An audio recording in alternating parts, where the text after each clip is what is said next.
All right, I've got a fun one for you today because this is the brand new, the all-new 2022 Audi S3, and in this video we're going to find out, is it worth nearly $56,000? The S3, of course, is the performance version of the A3 sedan, the A3 being the entry-level Audi, and for 2022, it's all new. Now for 2022, Audi says that the S3 is about 1.4 inches longer, 0.8 of an inch wider, and about 0.4 of an inch taller than its outgoing model. And from a design standpoint, I think they did a really good job. It's even more angular, more aggressive than the previous S3. Tons of cool colors and trims. Of course, you've got the large and in-charge Audi grille in the front.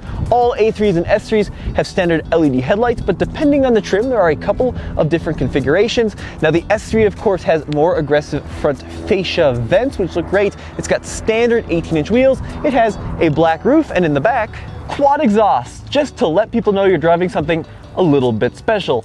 Now keep in mind, this is not the RS3, so there is still one more performance model above this, but the S3 still packs some pretty serious performance punch under the hood.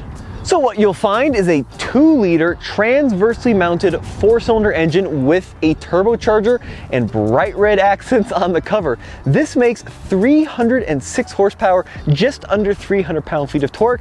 Audi says that this is the fastest accelerating car in its class, 0 to 60 in 4.5 seconds. They say it's quicker than both the 35 AMG series Mercedes and the BMW M235, you know, the little 4-door.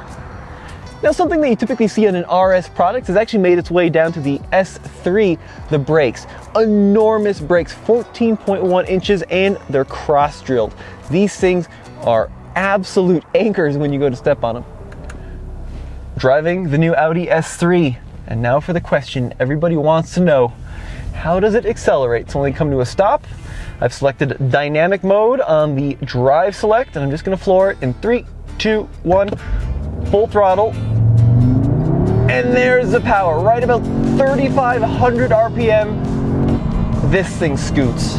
It really scoots. Now, it's not like a lot of other 2 liters I've driven. A lot of, for example, say BMW 2 liters make all their torque super low in the RPM band, which is great for scooting in and out of traffic in the city, but it means when you want to play with the car, higher up in the RPM band, not much is going on.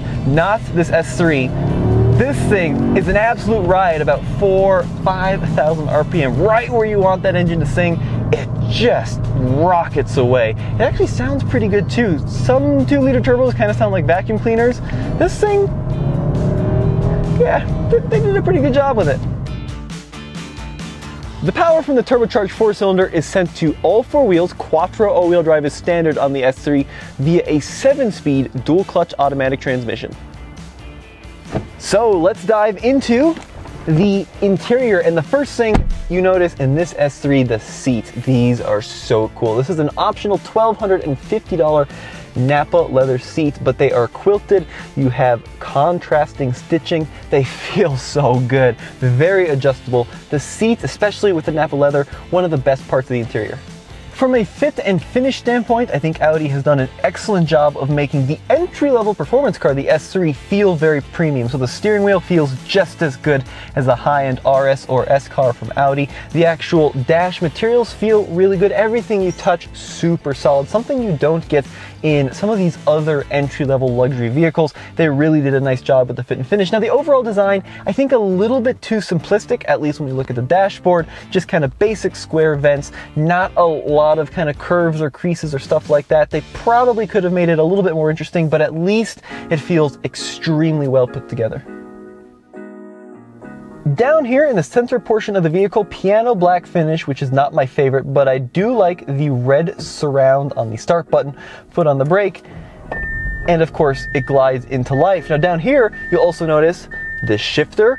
It's got this little toggle, this little lever you pull back for drive and sport, push forward for reverse, and then a button for park. And to the right of that is this interesting little knob. Now, this is how you advance tracks. You can also turn on and off the audio system, but to adjust the volume, you actually spin your finger around this little touch display, or this little touch panel, I should say. So not a knob, which I have to play with it a little bit more to see how I feel in the real world, but it's this little touch-sensitive spinner to adjust the volume.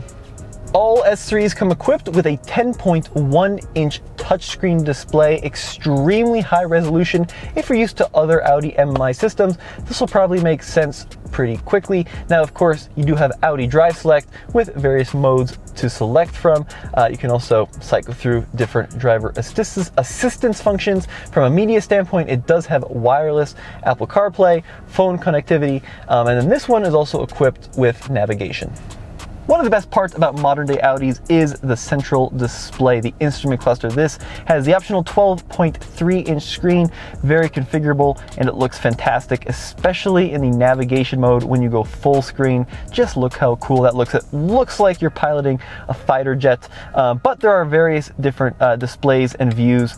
This one is probably the most S-oriented, the most sporty-oriented, where you've got the tack right in the middle with your speed central in there.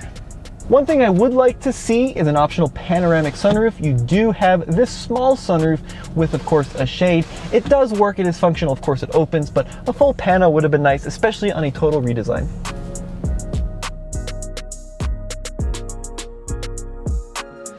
So this is an area where a lot of vehicles in this kind of compact luxury class struggle.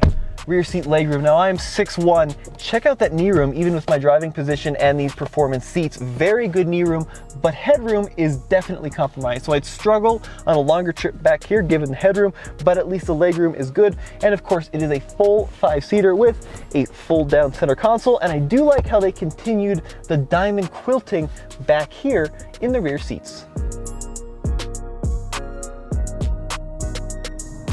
The S3 has adaptive dampers, so fluid filled, of course, it can control the dampening depending on the drive modes. Now, I do have to say, driving around in the city, even if you select the comfort program, it's a little bit too firm, I think, for a lot of folks. If you just want a vehicle to commute in, maybe consider the A3, because especially over expansion joints, you definitely feel it. However, the flip side of that is, if you want to take turns with, you know, a little bit of gusto, the chassis is super composed, and actually the steering is pretty good as well. I've experienced, especially on the previous generation A and S3, that the steering can be a little bit numb. This one is much better. It's very precise right on center, so you're not kind of having to overcorrect a lot, and they've done a great job with the steering programming itself. And then you come to the brakes, and they are so good. Now this car is rolling on a set of Bridgestone Potenzos, which is a pretty high performance tire in this application, but for performance driving, it's set up pretty decently right off the bat. So this car does have several options, including the option for the, quote, assisted driving technologies. So it's got, for example, adaptive cruise control, works great, and it also has lane centering. When you push in on the left-hand stalk here, it will read the lanes and then keep you right in the middle. And I did experience this on the highway, and it works pretty well. Of course, Audi is really pushing a lot more of their standard autonomous features as well, and then you can build on top of that. For example, this car does have parking assistance, so it will help you park into tight spaces, which is pretty cool. The assisted driving tech, maybe not quite as good as autopilot from Tesla, but it really is very good. Let's check out the trunk space in the Audi. First of all A3 and S3s for 2022 have LED head and tail lights. This one does have the little popper on the key to access the trunk. Very decent space, especially for weekend long trips. If we lift up the floor here, you can see the battery and perhaps a little bit more space for some smaller items. Now, the seats do fold in the Audi, which is great if you want to maybe do like a little ski trip, or you're just trying to haul around larger items.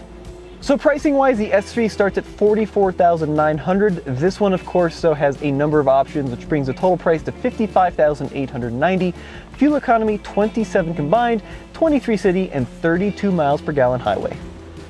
So is the 2022 Audi S3 worth nearly $56,000? Well, first of all, I think the design is phenomenal. I love the standard all-wheel drive. The transmission is super quick, and that little 4-cylinder is a rocket. Now the inside, still a little bit plain Jane. All the materials feel good, but not quite as exciting to look at as you might expect if you're spending nearly $56,000. But overall, a great little car, infinitely fun, I think. Pretty practical, not quite SUV practical, but it's nice to have options in 2022 that aren't just another crop of small performance SUVs. So Audi, you've done a good job with this little guy. and boy is it quick in a straight line. As always, this has been Tommy with the Fast Lane Car. Check out TFLcar.com for the latest and greatest in new and used Audi reviews.